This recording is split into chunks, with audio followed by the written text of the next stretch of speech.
Sœurs de Bart, toutes déjà adultes. Elles sont très belles, mais les jolies filles ont tendance à acheter beaucoup de vêtements. Et leur frère Bart doit toujours les aider à porter les sacs. Le jour où il y eut une coupure de courant à la maison, Bart s'ennuyait beaucoup, tandis que Maggie et Lisa s'amusaient énormément ensemble. Bart voulut se joindre au jeu et mit les vêtements que Lisa avait préparés. En voyant la complicité entre Lisa et Maggie, Bart ressentit vraiment qu'il aimerait avoir un petit frère avec qui jouer. Pour que ses parents aient un autre fils, il organisa un dîner romantique aux chandelles pour Homer et Marge. Cependant, ils mangèrent tellement qu'ils n'avaient plus d'énergie pour quoi que ce soit d'autre. Ensuite, Bart entra dans la salle de bain et remplaça les pilules contraceptives par des bonbons. Soudain, Marge apparut et dit qu'elle ne voulait plus avoir d'enfant, car le quatrième pourrait ne pas être un garçon. Cette phrase fit imaginer à Bart à quel point la vie serait difficile avec 3 sœurs. Il abandonna donc l'idée que Marge ait un 4e enfant, bien qu'il souhaitât toujours avoir un frère. Bart alla alors dans un orphelinat pour adopter un enfant, mais comme prévu, on le renvoya. En sortant, un petit garçon le vit et décida de le suivre en secret jusqu'à sa maison. L'enfant s'appelait Charlie, et après une brève conversation,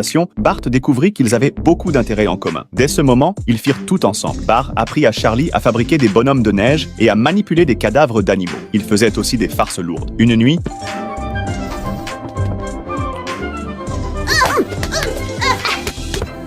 Mon fils qui a peur de l'eau! Bart l'emmena voir un film d'horreur, mais Charlie eut très peur des scènes sanglantes.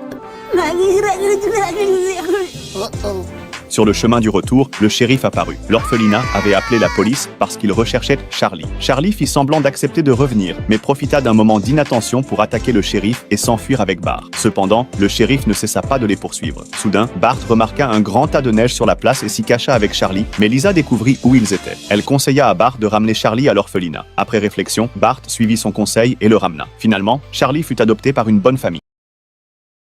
Tout le monde sait que Bart et Lisa sont toujours en désaccord. Maman, Lisa m'a frappé.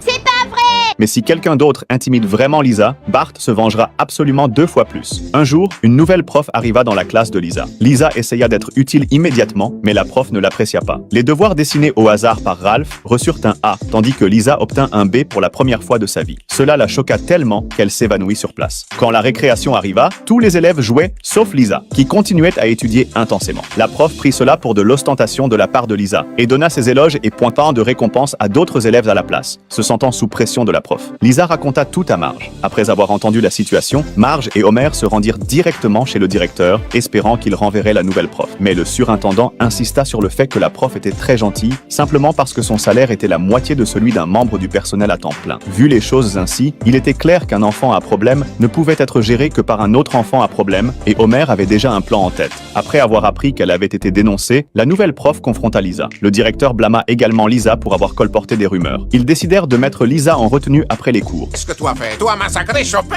Les voyous du quartier se moquaient d'elle sans cesse. À ce moment-là, Lisa perdit complètement l'intérêt pour ses études. Le lendemain, la classe de Lisa accueillit un nouvel élève, son frère Bart. Oh, je ne vois pas quel mal peut faire un gosse. Mais quand elle revint des toilettes, la salle de classe était déjà en désordre. Chaque coin de la pièce portait le travail de Bart. Le tableau était couvert de ses déclarations audacieuses. Je suis juste allée aux toilettes 2 minutes. Je sais, j'ai mis votre vidéo en ligne. Stupide Lisa. La prof décida instantanément de quitter l'école. Le directeur courut pour l'arrêter, craignant que sa main-d'œuvre bon marché ne disparaisse. Vous êtes les 2 gars les plus mal habillés que j'ai jamais vus.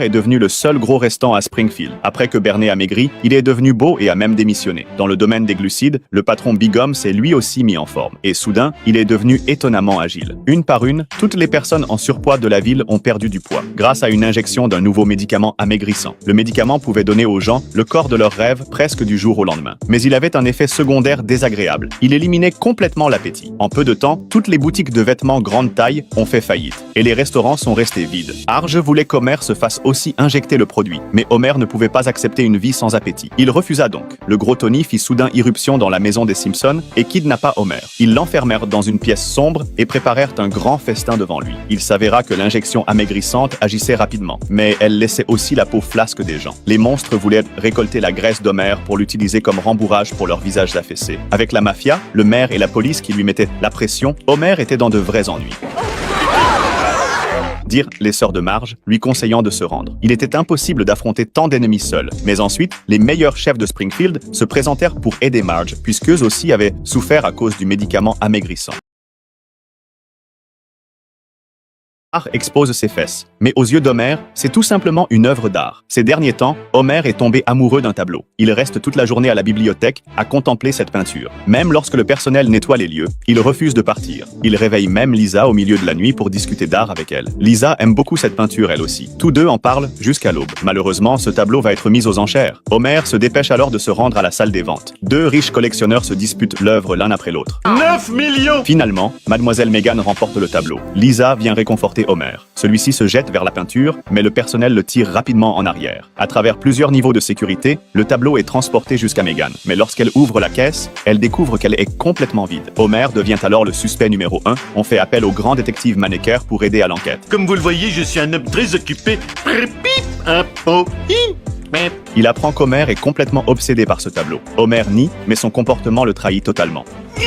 Vous avez raison, je ferai n'importe quoi pour avoir cette peinture. Mentir, tuer, voler, enfin pas tuer, mais je pourrais la voler et mentir à ce sujet. Maneker se rend donc chez les Simpsons pour poursuivre l'enquête. Bart découvre soudain qu'Homer a disparu. Après vérification, il trouve qu'Homer s'est enfui par la fenêtre. Mais Marge refuse de croire qu'il a pu faire ça. Le détective retrouve rapidement Homer. Il sait qu'Homer reviendra sur les lieux du crime. Homer recule prudemment, mais Maneker lui dit qu'il croit en son innocence. En nous fournissant un fait cruel, vous êtes trop bête pour voler quoi que ce soit. Peut-être que je l'ai quand même volé. Non, croyez-moi. J'aurais pu, Mais vous ne l'avez pas fait, j'en suis certain. je suis malin. Vous êtes idiot. Il révèle publiquement le complot de Mademoiselle Megan. La société de Megan est au bord de la faillite. Elle a acheté le tableau, puis souscrit une assurance d'une valeur énorme. Ensuite, elle a remplacé la personne chargée d'escorter la célèbre peinture. C'est elle, la véritable criminelle. Mais bientôt, Maneker revient avec le tableau. Homer est fou de joie. Cependant, le détective déchire directement la toile. Ce qui était scellé à l'intérieur, c'était en réalité le sac de toile de Lisa. La personne qui a volé le tableau, c'est en fait Lisa. Il s'avère qu'elle avait déjà échangé le tableau avant la vente aux enchères. La vraie peinture était cachée derrière le tableau, accroché au-dessus de son lit.